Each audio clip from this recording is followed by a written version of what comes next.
আজকে আমরা দেখব কালি লিনাক্সে কিভাবে সফটওয়্যার বা প্যাকেজেস ইনস্টল করতে হয়।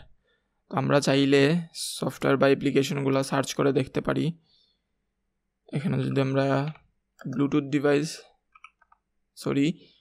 অ্যাপ্লিকেশনসগুলো সার্চ করি, sudo apt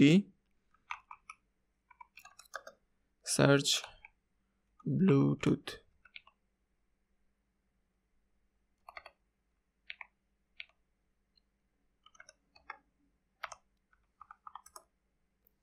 এই যে আমাদের সামনে ব্লুটুথ অ্যাপ্লিকেশনসগুলো যেগুলো আছে সেগুলো কিন্তু আমাদের সামনে চলে আসছে।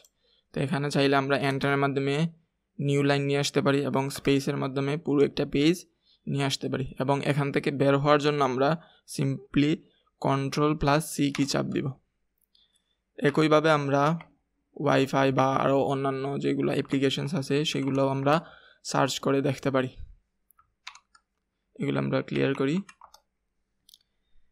এখন যদি আমরা কোনো একটি অ্যাপ্লিকেশন বা সফটওয়্যার ইনস্টল করি, যেমন স্নট আমরা যদি ইনস্টল করি, sudo apt ইনস্টল। এখন আমরা যে অ্যাপ্লিকেশন বা সফটওয়্যারগুলি ইনস্টল দিতে চাই সেই সফটওয়্যারের নাম দিয়ে দেব।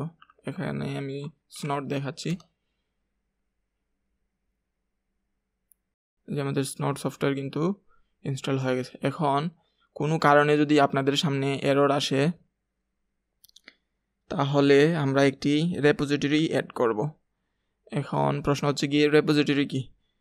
তো আমরা যদি রেপোজিটরি কি সেটি দেখি, a Linux repository is a remote server or sometimes a local directory that contains software packages and metadata. Your Linux system connects to this repository to install, update or remove software.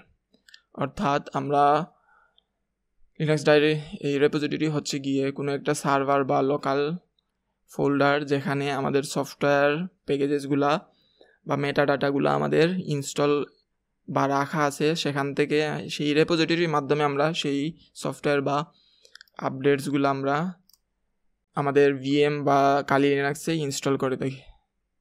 এগুলো হচ্ছে গিয়ে examples এবং types of repository. এখানে হচ্ছে গিয়ে main, officially supported free software, universe, community maintained free software, multiverse software with licence restrictions, restricted property, drivers and firmware.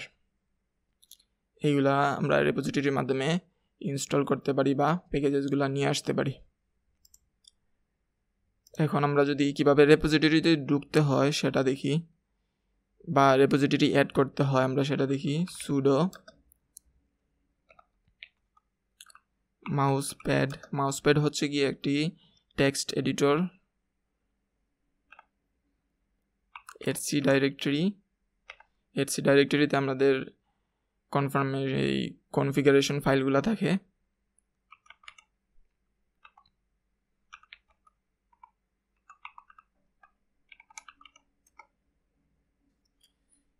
এই যে আমাদের সামনে সোর্স, এটাকে সোর্স লিস্টও বলা যায়। যে ডিফল্টভাবে কিন্তু কালি লিনাক্স এই রেপোজিটরিটাই থাকে, এবং আপনাদের যদি এরর আসে তাহলে এই ডেবিয়ান এই রেপোজিটরিটা আপনাদের এই রেপোজিটরিতে বা সোর্স লিস্টে অ্যাড করে নেবেন। আমি এই রেপোজিটরি এবং প্রত্যেকটা কমান্ড আমি ডেসক্রিপশন বক্সে দিয়ে দেব। আপনারা সবসময় ডেসক্রিপশন বক্স এবং কমেন্ট বক্সগুলো চেক করবেন, তাহলে অনেক ডিটেলস বা তথ্যগুলো পাবেন সেখানে আমি দিয়ে থাকি। এবং কোনো কোয়েকশন থাকলে কমেন্টের মাধ্যমে আমাকে জানিয়ে দেবেন, এবং এখান থেকে সেভ দিয়ে Ctrl+S দিয়ে এখান থেকে আপনারা বের হয়ে যাবেন, বা এখানে টার্মিনালের মাধ্যমে যদি Ctrl+C দেন তাহলেও কিন্তু ক্লোজ হয়ে যাবে।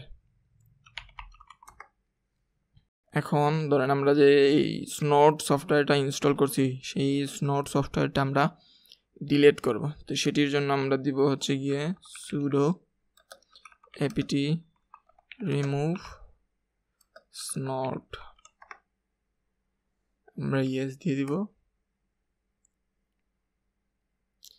এই আমাদের স্নট ডিলিট হয়ে গেছে, বাট আমাদের যে স্নট ইউজ করছি বা যদি করে থাকি সেখানে কিন্তু আমাদের ট্রেসেস রয়ে যায় বা কিছু 100% রিমুভ হয় না, কিছু অংশ রয়ে যায়। তো 100% রিমুভ করার জন্য, ডাটা সহ রিমুভ করার জন্য আমরা sudo apt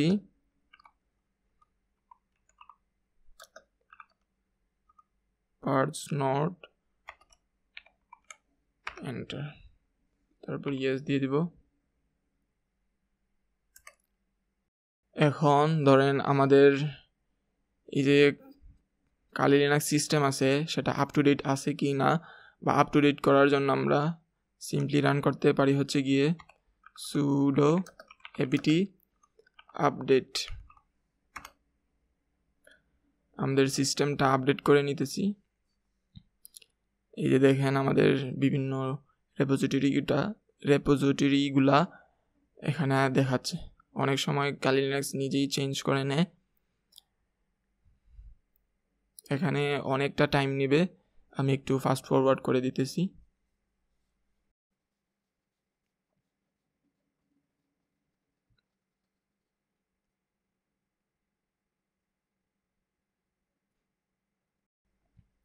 যে এখানে দেখাচ্ছে যে 49 প্যাকেজেস ক্যান বি আপগ্রেডেড, তো আমরা সেটাও করে নিব। sudo apt upgrade. আমি আবারও ফাস্ট ফরওয়ার্ড করে দিব। এইটার টাইম মূলত আপনাদের সিস্টেম বা ওয়াইফাই বা নেটওয়ার্কের ওপর ডিপেন্ড করে।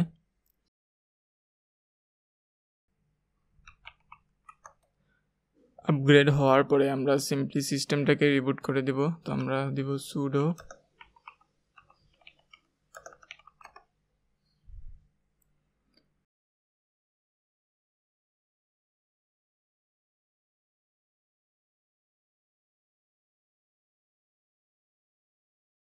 চ্যানেলটি সাবস্ক্রাইব করবেন এবং লাইক এবং কমেন্টস করবেন। সবাইকে অসংখ্য ধন্যবাদ।